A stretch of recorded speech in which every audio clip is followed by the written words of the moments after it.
सबको सादर नमस्ते। दैनिक योग दर्शन स्वाध्याय कक्षा में आप सभी का स्वागत है।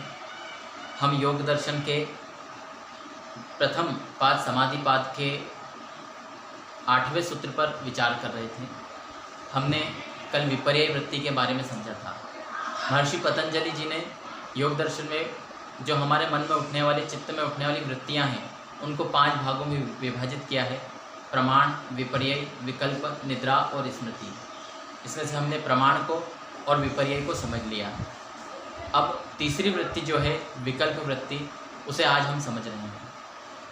विकल्प नाम से ही स्पष्ट है, जिसमें कल्पना की जाती है, किंतु महर्षि पतंजलि जी ने इसका विशेष लक्षण बताया है। इस सूत्र को हम देखते हैं।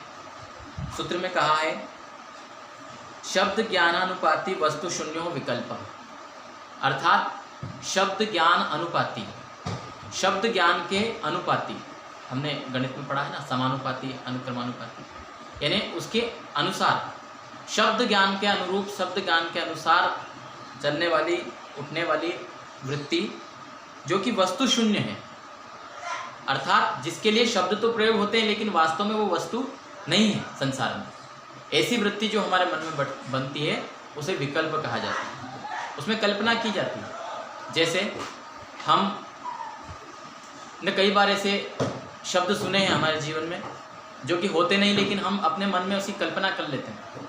हमने बचपन में कई सारी कहानियाँ सुनी जिसमें अलग अलग प्रकार के उदाहरण मिलते थे, उड़ने वाले घोड़े और ऐसे बहुत सारी बातें हमने कहानियों में सुनी, लेकिन वास्तव में कहीं कोई घोड़ा उड़ने वाला नहीं होता।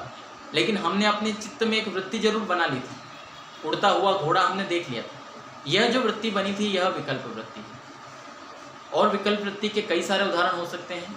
हम महर्षि व्यास जी द्वारा इस सूत्र पर जो भाष्य किया उसको देखते हैं।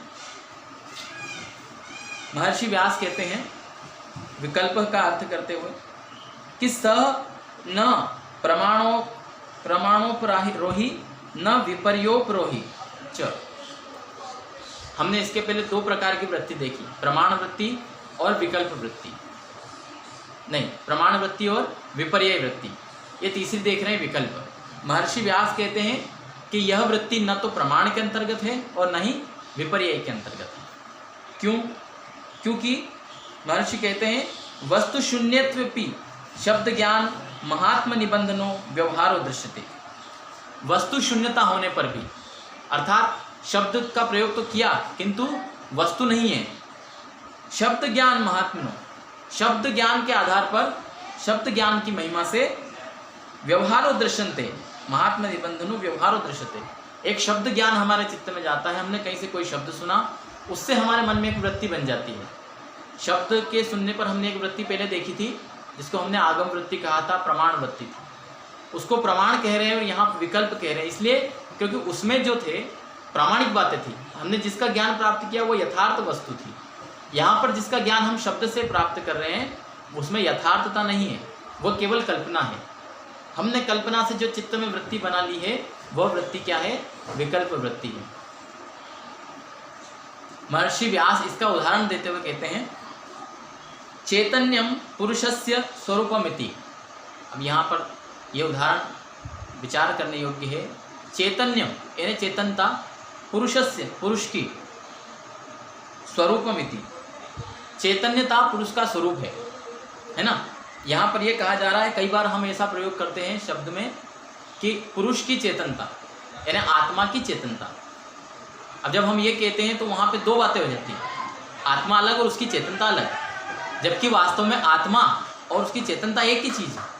आत्मा चैतन्य है, उसका कोई अलग से उसमें कोई गुण नहीं है। 2 चीज़ होती है, एक द्रव्य होता है और एक गुण होता है। द्रव्य होता है, उसके अंदर गुण होते हैं, दोनों अलग अलग बातें हैं। इसको धर्म और धर्मी भी कहते हैं। आत्मा है, उसका एक गुण है, ये यहाँ पर हम समझ लेते हैं जब ये कहा जाता है आत्मा की चेतनता। लेकिन आत्मा उसकी चेतनता तो एक ही चीज़ है, लेकिन हमने कल्पना क्या कर ली कि आत्मा है और उसका एक, उसकी चेतनता एक अलग गुण है, तो ये विकल्प हो गया। ये उदाहरण हमारे लौकिक जीवन में जो है उदाहरण थोड़ा क्लिष्ट है। हम सामाजिक जो लौकिक जीवन में देखते हैं तो यह हम समझ नहीं पाते, लेकिन वास्तव में पुरुष और उसकी चेतनता एक ही चीज़ है, चिति शक्ति है। आत्मा हमने पढ़ा था ना, आत्मा चिति शक्ति है, उसके अंदर चेतनता अलग से कोई गुण नहीं है। तो और आगे उन्होंने कहा यदा चितिरेव पुरुषस तदा किमत्र केन व्यपदिश्यन्ते। यदा यानी जब चितिरेव, चिति ही चैतन्य ही पुरुष है, चैतन्य ही पुरुष है, तो फिर यहाँ पर कौन किसके साथ व्यवहार कर रहा है, ऐसा कहें भवती, यानी ऐसा कथन किसके लिए कहा जा रहा है कि पुरुष की चेतनता। फिर कहा भवती च व्यपदेशे वृत्ति, तो यहाँ पर एक वृत्ति होती, हमारे मन में एक वृत्ति बन जाती है इस तरह की कि पुरुष और उसकी चेतनता। ऐसे और भी शब्दों का हम उदाहरण देखेंगे तो क्लियर होगा। ये थोड़ा कठिन समझने में थोड़ा कठिन है सामान्य हम जैसे लोगों के लिए। तो आगे कहा कि यथा चैत्रस्य गौरीति, एक उदाहरण दे रहे हो कि जब वृत्ति बनती है तो दो वस्तुएं होती हैं। जब हम ये कहते हैं ना षष्ठी विभक्ति का प्रयोग करके पुरुषस्य चेतन, पुरुष की चेतनता, ऐसे ही यहाँ पर एक उदाहरण दे रहे हैं कि चैत्रस्य गो, चैत्र नामक व्यक्ति की गाय। अब यहाँ पर चैत्र अलग है, उसकी गाय अलग है, तो यहाँ पर संबंध बताया जा रहा है। षष्ठी विभक्ति होती है ना संबंध, ऐसे। लेकिन जब हम पुरुष की चेतनता कह रहे हैं तो वहाँ भी संबंध दिखाई दे रहा। हमारा मन ये कल्पना कर लेता है, ऐसी वृत्ति बना लेता है कि पुरुष अलग है और चेतनता अलग है, जबकि पुरुष और चेतनता एक ही है। तो ये हमारा विकल्प वृत्ति होती है। फिर आगे कहा